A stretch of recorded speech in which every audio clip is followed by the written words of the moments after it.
Hey guys, my Dodgers still alive in the playoffs. Just want to throw that out there before I start anything.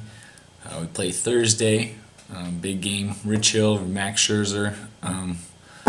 Let's make it. Let's play the Cubs. Go Dodgers. So here is your Week 5 recap. So we had another tie. It's crazy to even have one tie in a season, but we had two ties. And it's even more crazy that one of those persons who had a tie had another tie.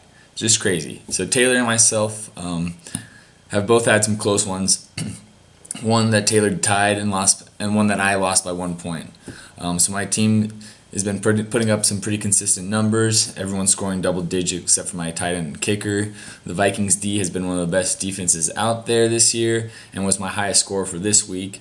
I also made a few trades for some big names. I got Aaron Rodgers and Antonio Brown.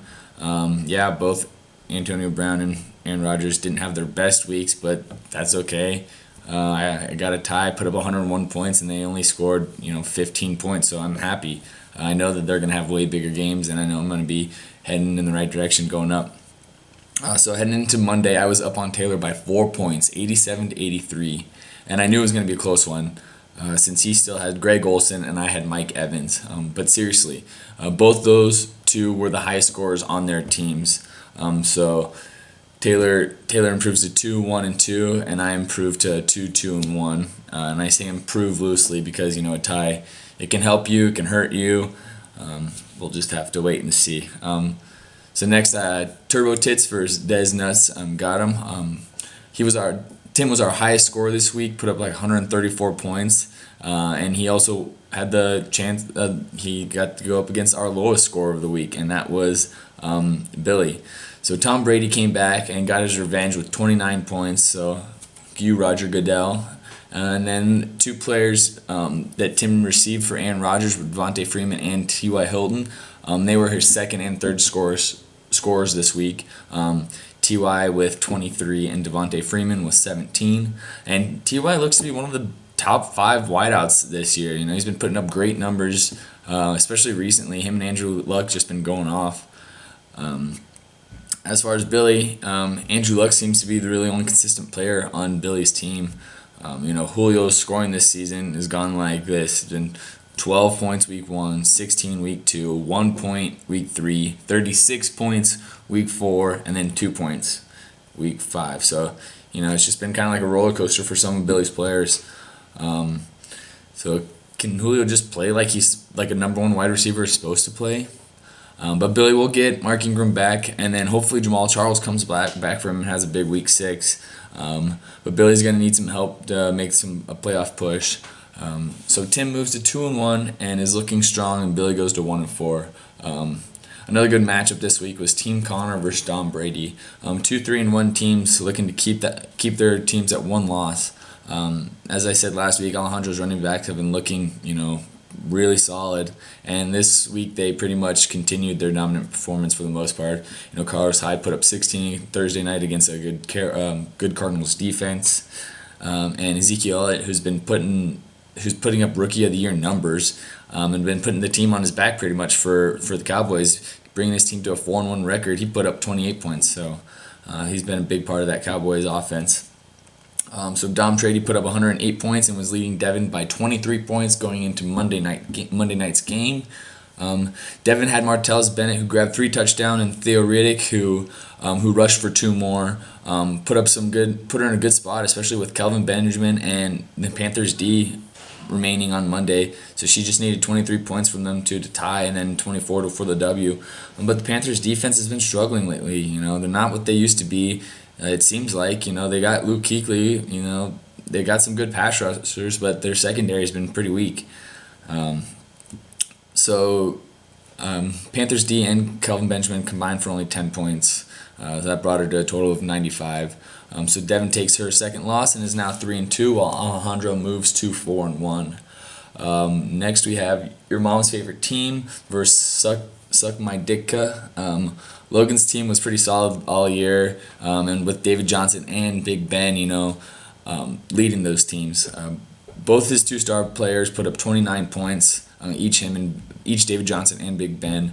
And Amari Cooper must have been, a little jealous of Michael Crabtree getting all the glory in Oakland. So, Cooper put up 21 points to show that he's the number one wide receiver probably in Oakland. Gilbert, I just want to say that your team's not that bad. You have some good players on the team. You made a good trade. You got Todd Gurley. You got who did I give you? Demaryius Thomas. You gave up your number one, but my Antonio Brown only put up 14. I think your other guys put up like 24 combined total points. So I mean, it was really not an awful trade. And like I said, yeah, you have some good players. They just need to perform all together and consistently. That's key. Rivers has been your best player probably all year. Maybe him and Drew Brees. And so Gurley for you got over 100 yards and 100 total yards and a score for 14 points. And Tyrell Williams connected with Rivers for a touchdown, 117 yards for 17 points. So hopefully once Stephon Diggs comes back, you can get rid of Victor Cruz because he's like the number 3 option there. Just giving you a little hint maybe. And then maybe your wide receiver troubles will be over. So Logan takes this one 114-95, improving to 3-1-1, and Gilbert is 0-5. For our last matchup, we have it's Gronkemole time versus Dak to the future. Andrew's wide receivers OBJ, DeAndre Hopkins, and tight ends Delaney Walker all played better than they have been the last couple of weeks, putting up 11, 11, and 12 points. And Derek Carr played just about as well as Derek Carr could play. 300 yards, 2 touchdowns, but 1 pick. With this being said, no one on Andrew's team scored more points than Danielle's kicker. But to be fair, and Danielle's kicker was her highest scorer too. But Danielle also has Jordan Howard, who's been he's been getting his in Chi-Town.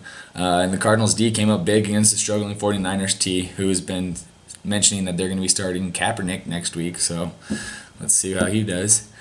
And then there's Gronk, he's just out here playing real football. He doesn't care about fantasy. He's just putting up 109 yards. He doesn't care about those 3 touchdowns that Martellus Bennett had. Whatever. He's just here to play real football. Sorry, fantasy players. So Danielle grabs another win and improves to 4-1, and Andrew falls to 2-3. So I just want to mention playoffs. So playoffs there's going to be 6 teams in playoffs. The number 1 and number 2 seed each have a bye.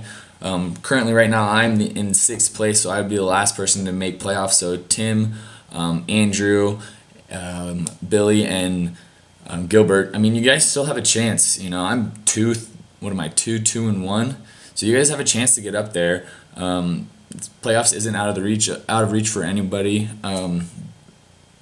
So yeah, 6 out of 10. It's pretty good odds of you making a comeback. But so next week 6 matchups are Taylor versus Andrew, Logan versus Adam, Gilbert versus Billy, Devin versus Tim, and our 2 4-1 teams, Alejandro versus Danielle.